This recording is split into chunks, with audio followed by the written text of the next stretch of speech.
अस्सलाम वालेकुम, मैं हूं साजिद हसन। आप मेरा यूट्यूब चैनल देख रहे हैं। पीसीबी के अंदर बहुत बड़े फैसले हो गए हैं कप्तानी के हवाले से। जो क्रिकेट की कमेटी थी उसके अंदर कोचेस शामिल थे, उसके अंदर पीसीबी के बड़े शामिल थे। उन्होंने कुछ फैसले किए हैं और आज शाम तक या फिर कल आपको इन फैसलों के बारे में बता दिए जाए कि कप्तानी के हवाले से जो फैसले हुए हैं उनको अमली जामा पहनाया जाएगा। और जो हम लोग कह रहे थे वही हुआ। पाकिस्तान के हिस्से के अंदर जो थोड़ी बहुत बदनामी रह गई थी, जो थोड़ा बहुत बदनाम होने के लिए, जिल्लत के लिए पाकिस्तान का कुछ थोड़ा बहुत मामला रह गया था, उस मामले को भी अब पूरा करने की कोशिश की जा रही है। और पूरा पाकिस्तान के नाम जो है उसको मिट्टी में यानी कि बल्कि गोबर के अंदर मिलाने की पूरी कोशिश जो है वो तैयारियां कर ली गई हैं। बाबर आजम को कप्तान जो है वो चैंपियंस ट्रॉफी तक बरकरार रखने का फैसला किया गया है। उसकी वजह यह है कि गैरी क्रिस्टन जो है उनको राम करने के अंदर बाबर आजम कामयाब हो गए थे और पीसीबी जो है वो गैरी क्रिस्टन की इस वक्त कोई भी बात टालने को तैयार नहीं है। वो उनको माई बाप और गुरु समझ चुका है और क्रिकेट की निजात दहिंदा यानी कि पाकिस्तान क्रिकेट के अंदर जो है जितने भी मसाइल हैं उनका निजात दहिंदा समझ चुका है। और वही समझता है कि पाकिस्तान के अंदर जितने भी लोग हैं वो सब बेकार हैं, जाहिल हैं, बेगैरत हैं। उन लोगों को किसी काम का नहीं है। वो लोग चाहे वो जावेद मियादाद हो, आमिर सुहेल हो, राशिद लतीफ़ हो, सलीम मलिक हो, एजाज अहमद हो, वसीम अकरम हो, ये सारे लोग जो हैं ये सब किसी काम के नहीं हैं। सिर्फ एक गैरी क्रिस्टन जो साउथ अफ्रीका से आया है वो इस वक्त पाकिस्तान की क्रिकेट को बचा सकता है। इसके अलावा जेसन गिलिस्पी है जो पाकिस्तान की रेड बॉल क्रिकेट को बचा सकता है। इसके अलावा पाकिस्तान के अपने बोर्ड के अंदर भी मोहसिन नकवी साहब भी इस काबिल नहीं है कि वो जो है, इसीलिए उन्होंने अपना जो इख्तियार है वो कप्तानों को दे दिया है, कि वो कोचेस को दे दिया है कि कप्तान का फैसला जो है वो कोच करेंगे। कोई पूछे कि कप्तान बनाने का इख्तियार पीसीबी के चेयरमैन के पास है, ये इख्तियार आपने किससे पूछ कर दिया है, तो उनके पास कोई जवाब नहीं होगा। बहरहाल उन्होंने ये दे दिया है इख्तियार। अब वो खुद भी अपने आप को इस काबिल नहीं समझते या फिर वो इस बात से डरे हुए हैं कि अगर गालियां पड़ेंगी तो गैरी क्रिस्टन को पड़ेंगी। इसलिए जो भी रिजल्ट आएगा चैंपियंस ट्रॉफी तक, जितनी भी सीरीज हैं चैंपियंस ट्रॉफी समेत, उसके अंदर जो गालियां पड़नी है वो बाबर आजम को पड़े और कोच को पड़े जिसने कप्तान बनाया, उस कमेटी को पड़े, सिलेक्शन कमेटी को जिसने इन लोगों को कप्तान बनाया है और इन दोनों को कप्तान बरकरार रखने का फैसला किया है। जेसन गिलिस्पी का वोट जो है वो शान मसूद के लिए सिर्फ इसलिए है कि शान मसूद की इंग्लिश अच्छी है और कम्युनिकेशन के लिए जो है वो उनको आसानी रहती है।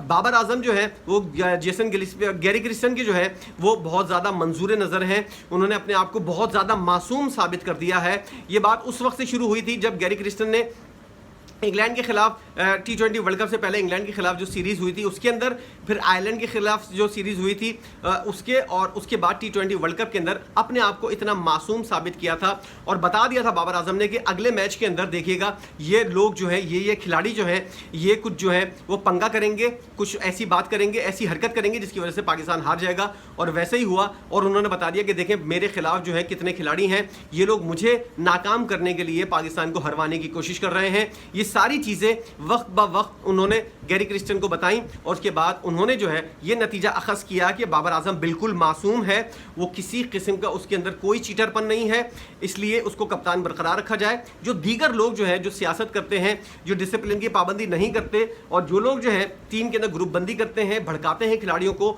और जानबूझकर नाक़िस परफॉर्मेंस देते हैं, उन लोगों का जो है वो कबाड़ा किया जाएगा। उन लोगों को शायद बाहर भी किया जाए, दूसरे खिलाड़ियों को। इसीलिए गैरी क्रिस्टन जो है वो फैसलाबाद के अंदर बैठे हुए पड़ाव डालकर, और वो शाहिनशाह अफरीदी, मोहम्मद रिजवान, इफ्तिखार अहमद, नसीम शाह और हारिस रऊफ़, इन सब लोगों का नेमुल बदल तलाश करने की कोशिश कर रहे हैं कि हम बाबर आजम को एक ऐसी टीम दें जिसकी वजह से उसके अंदर कोई मुखालफत ना हो बाबर आजम की।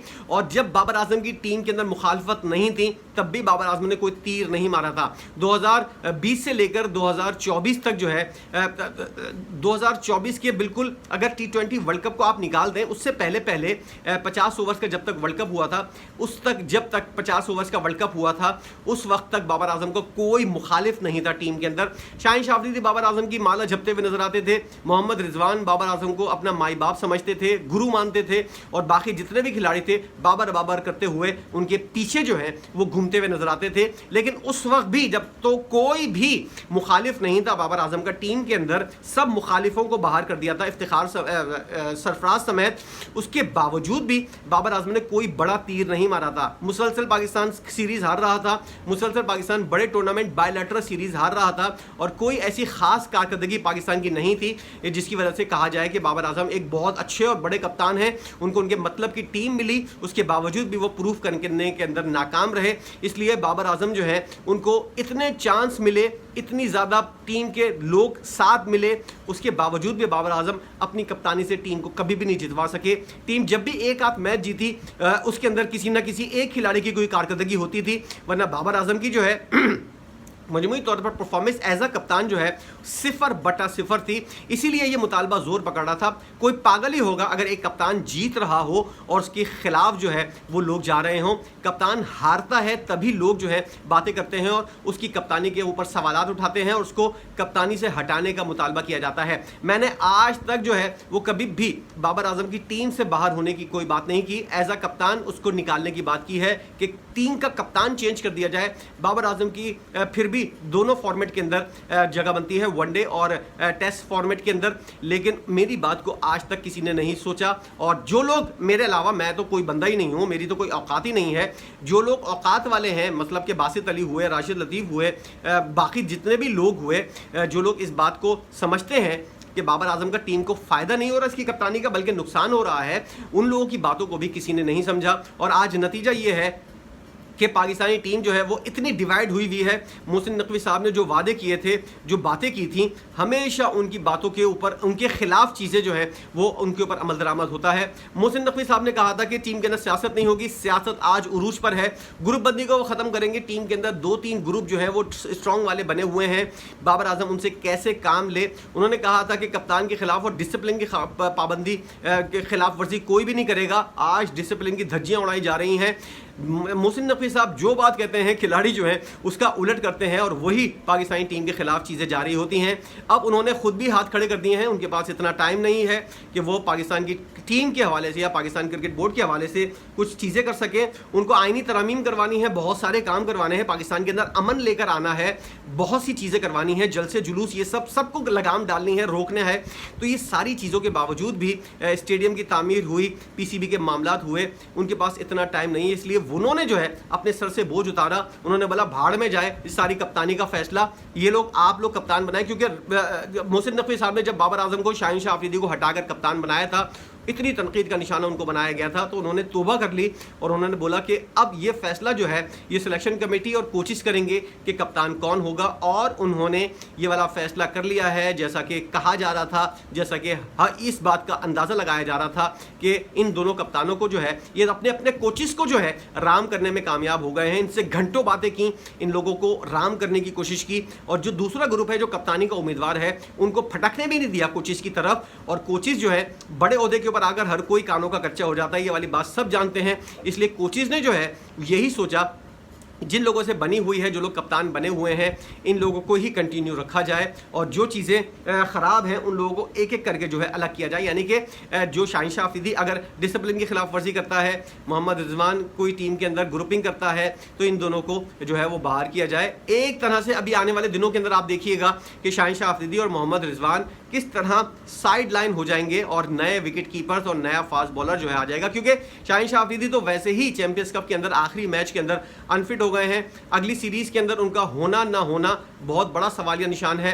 हो सकता है वो इंग्लैंड के खिलाफ टेस्ट सीरीज से आउट हो जाए और उसके बाद जो है उनके लिए उनको साइड लाइन करना इस वक्त पाकिस्तान क्रिकेट बोर्ड के लिए या फिर बाबर आजम के लिए कोई बड़ा मसला नहीं है। उनकी अपनी हरकतें भी ऐसी हैं जिसकी वजह से इन लोगों को जो है वो इनके खिलाफ साजिश करने का मौका मिल जाता है और वो खुद भी बहुत सारे चांसेस दे देते हैं कि लोग जो है मेरे खिलाफ साजिशें करें। यही हो रहा है और वो सिवाय अकल के हर चीज़ आजमाने की कोशिश करता है। शाहीन शाह अफरीदी अकल नाम की कोई चीज़ उसने कभी इस्तेमाल करने की कोशिश नहीं की और जो थोड़ी बहुत अकल है उनके सुसर के अंदर उसी के मशवरे के ऊपर अमल करते हुए वो आज इस मकाम के ऊपर पहुंचे हैं कि अब उनको ज़ेरे गौर भी नहीं लाया जा रहा कप्तानी के हवाले से और अब उनकी टीम के अंदर वापसी जो है उसके लाले पड़ चुके हैं।